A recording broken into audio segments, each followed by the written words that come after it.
दोस्तों नमस्कार, मैं संजीव भार्गव, वर्कशॉप कैलकुलेशन और इंजीनियरिंग ड्राइंग इंस्ट्रक्टर। राजस्थान में गवर्नमेंट आईटीआई में पढ़ाते हुए मुझे 26 साल से ज़्यादा का अनुभव हो चुका है। 10 साल पहले मैंने अपनी किताबें भी लिखी जो कि वर्कशॉप कैलकुलेशन और इंजीनियरिंग ड्राइंग के लिए थी।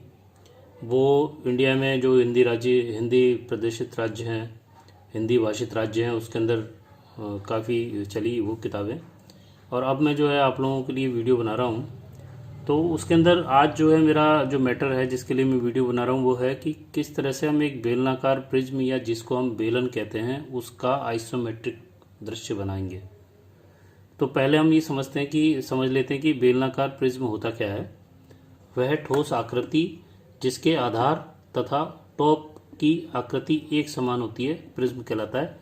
जैसे हमारा बेलन या पेन मान लें या हम रोलर मान लें, जिसके अंदर नीचे बेलनाकार या नीचे वृत्ताकार आकृति होती है, ऐसे ही ऊपर वृत्ताकार आकृति होती है।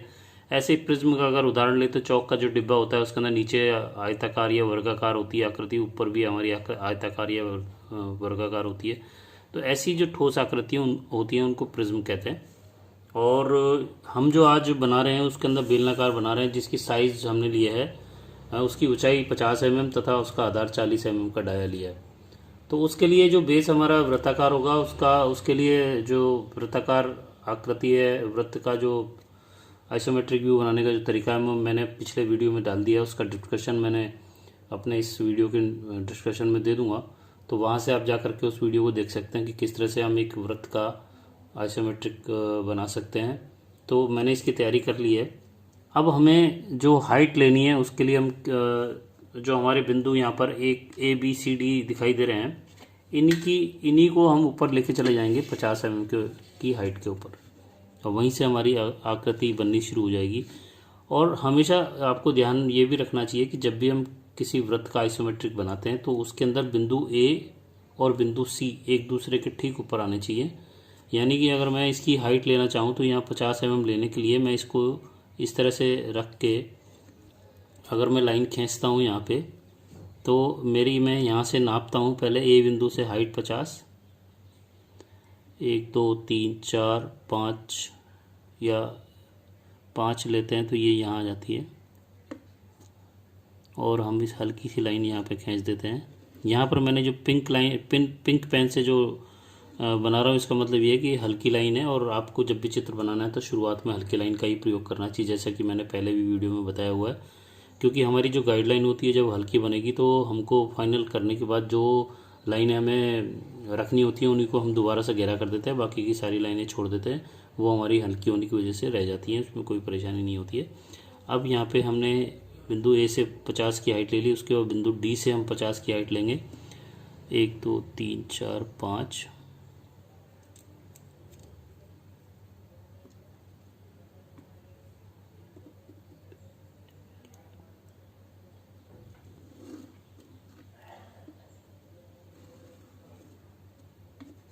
इसके बाद बिंदु C से हम 50 ऊपर लेंगे।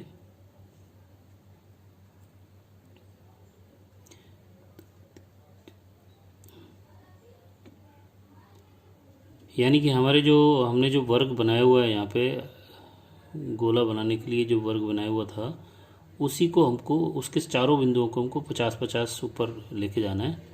तो जैसी आकृति हमारी वृत्ताकार की आइसोमेट्रिक की नीचे बनी है वैसी ही आकृति हमारी ऊपर भी बन जाएगी। तो हमारे ये चारों बिंदु इस तरह से हमको ये प्राप्त हो गए। और इसमें हमको ये ध्यान रखना चाहिए कि ये हमारी लाइनें एक दूसरे के ऊपर से होके गुजरेंगी, अगर नहीं गुजरती हैं तो गलत है। तो यहाँ पे मैं दोबारा एक बार जांच लेता हूँ। ये मेरी दूरी 1 2 3 4 और ये 5 यहाँ तक है। तो जैसा जैसा बॉक्स हमारा नीचे बना था वैसे ही बॉक्स हम ऊपर बना देंगे हल्की लाइन से। और उनके नाम भी हम जैसे नीचे रखे हुए हैं उसी तरह से हम A' करके A', B', C' और D' दे देंगे। और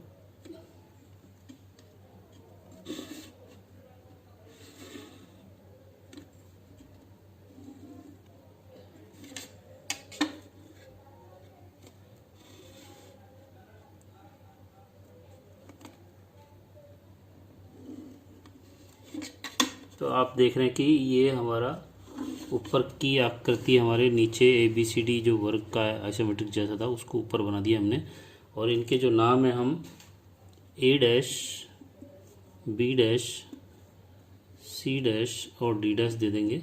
इसी के साथ हमारे जैसे EFGH जो हमारी ये रेखाओं के आदि मध्य बिंदु के ऊपर थे, उसी तरह हम ऊपर भी प्रकार की सहायता से मध्य बिंदु लगा देंगे जो कि 20 mm की दूरी पे है। तो हमने ये जो वृत्त बना रखा था, इसी का जो सेंटर ले लेते हैं यहाँ से। नापने के लिए सबसे अच्छा तरीका यही होता है कि प्रकार को पहले से जो नापी गई दूरी है या बिंदु लगाया है वहीं से आप नापें। पहले मैंने बताया था कि किस तरह से उसको स्केल पे नहीं लेना चाहिए।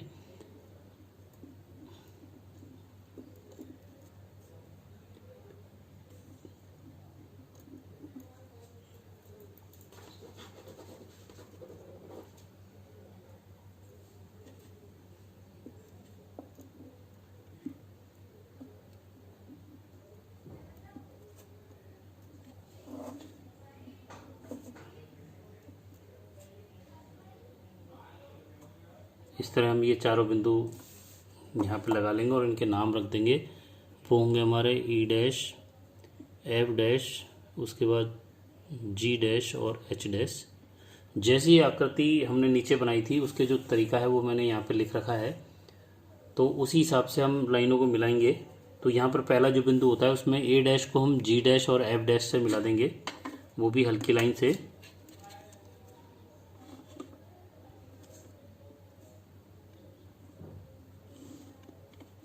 उसके बाद यहाँ F डैश को बनाएंगे, मिलाएंगे A डैश से। इसके बाद C डैश को हम H डैश से मिलाएंगे यहाँ, और इसी तरह C डैश को E डैश से मिला देंगे। और इधर तीसरा जो बिंदु है हमारा D को B से मिलाएंगे, तो यहाँ हम D डैश को B डैश से मिला देंगे। यहाँ पे ये जो लाइन खींचेंगे उसके अंदर ये खासियत होनी चाहिए कि वो लाइन हमारी, ये जो हमने दो लाइन खींची हुई है इन्हीं के ऊपर से गिननी चाहिए, यानी कि निकलनी चाहिए। यानी कि ये जो बिंदु है उस पे से ही हमारी तीनों रेखाएं गुजरनी चाहिए। अगर ये सही है तो इसका मतलब आपने सही लाइन की है, अदरवाइज गलत हो जाएगा। तो ये हमारा पॉइंट हो गया I डैश और ये हो गया हमारा J डैश। तो जैसी आकृति हमारी नीचे बनी हुई थी ABCD की, उसी वैसी आकृति हमारी 50 mm ऊपर जा कर के बन चुकी है। उसके बाद हमने सारे बिंदु लगा लिए हैं जो डैश लगा के हैं। इसके बाद जो हमारा चौथा बिंदु है, यहाँ पे आप देखेंगे कि बिंदु AG के चाप को G से शुरू करके और F तक ले जाएंगे। तो यहाँ A डैश G डैश का जो चाप है प्रकार में भर के, और वो G डैश से लेकर के F डैश तक हम लेके जाएंगे। तो यहाँ हम इस तरह से प्रकार से ही चाप भर लेंगे और इसको इस तरह से घुमा देंगे। उसके बाद CE का चाप, ये C डैश और ये E डैश का चाप जो है इसको लेकर के हम इस तरह से घुमा देंगे। जो E डैश से शुरू होगा H डैश पे ख़त्म होगा।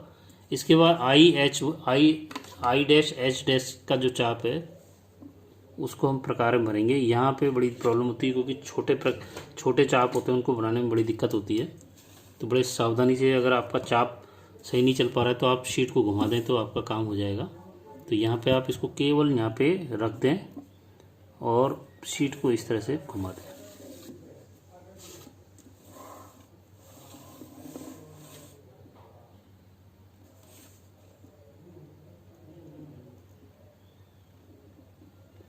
उसके बाद यहाँ पे ये जो हमारा जे डैश और F डैश का जो चाप है उसको लेकर के इस तरह से घुमा देंगे। यहाँ थोड़ा सा हिल गया है प्रकार, इसलिए ये बाहर चला गया है। तो ये इस तरह से जैसी आकृति हमारे नीचे है उसी तरह की आकृति हमारे को ऊपर वृत्त के आइसोमेट्रिक के रूप में मिल गई है। यहाँ मैंने नीचे जो है ना यहाँ पे डॉटेड लाइन छोड़ दी, उसका मैं कारण बताऊंगा अभी आपको। अब हमारा जो अगला काम है कि हाइट इसकी शो करनी है बेलन की। तो इसके लिए हमें ये जो दो पॉइंट हैं जहाँ पे ये हमारी DB की जो लाइन है वो जहाँ पे इस चाप को काट रही है, यहाँ पर और ऊपर दोनों को हम स्पर्श करते हुए वर्टिकल लाइन खींच देंगे। इस तरह से, और इसी तरह यहाँ पर भी और यहाँ पर भी इन दोनों बिंदुओं को लेकर के यहाँ पे इस बिंदु को और यहाँ पर इस बिंदु को, दोनों को हम स्पर्श रेखा से मिला देंगे। मिलाते ही हमारा बेलन तैयार हो जाएगा। आप देखें इस तरह से। और इसमें खास बात यह है कि अब ये हमारी लाइन यहाँ से लेकर यहाँ तक का जो चाप है, केवल इस तरह ये हमारा पीछे की तरफ हो जाएगा, इसलिए ये डॉटेड आएगा। तो यहाँ पर ये डॉटेड आएगा। मैं इसको रेड से बनाने की कोशिश करता हूँ। रेड से अगर ये बन जाएगा तो आपको देखने में आसानी हो जाएगी। ये डॉटेड आएगा इस तरह से। यहाँ पे पेन से इसलिए बना रहा हूँ जिससे कि जब वीडियो बनाते पेंसिल से तो वो दिखाई नहीं देता, इसलिए मुझको पेन से बनाना पड़ रहा है। तो यहाँ से शुरू करके और यहाँ तक का जो नीचे का जो हमारा चाप है उसको केवल डॉटेड बनाना है, बाकी का सारे हमारा जो है थोड़ा डार्क लाइन से बनेगा। तो ये हमारा यहाँ पे बेलन बन गया है। इसको बेलनाकार प्रिज्म कह सकते हैं और बेलन की आइसोमेट्रिक व्यू भी कह सकते हैं। तो आपने देखा किस तरह से हम ये इसका एक आइसोमेट्रिक व्यू बनाते हैं। अगर आपको मेरा समझाने का तरीका अच्छा लगा तो आप मेरे वीडियो को लाइक करें और अपने दोस्तों को शेयर करें। और पहली बार अगर आप ये मेरा वीडियो देख रहे हैं तो सब्सक्राइब करें और बेल आइकन को क्लिक करें, जिससे कि मेरे जो भी नए वीडियो आते रहते हैं उसका नोटिफिकेशन आपको मिलता रहे। धन्यवाद, नमस्कार, जय हिंद, जय भारत।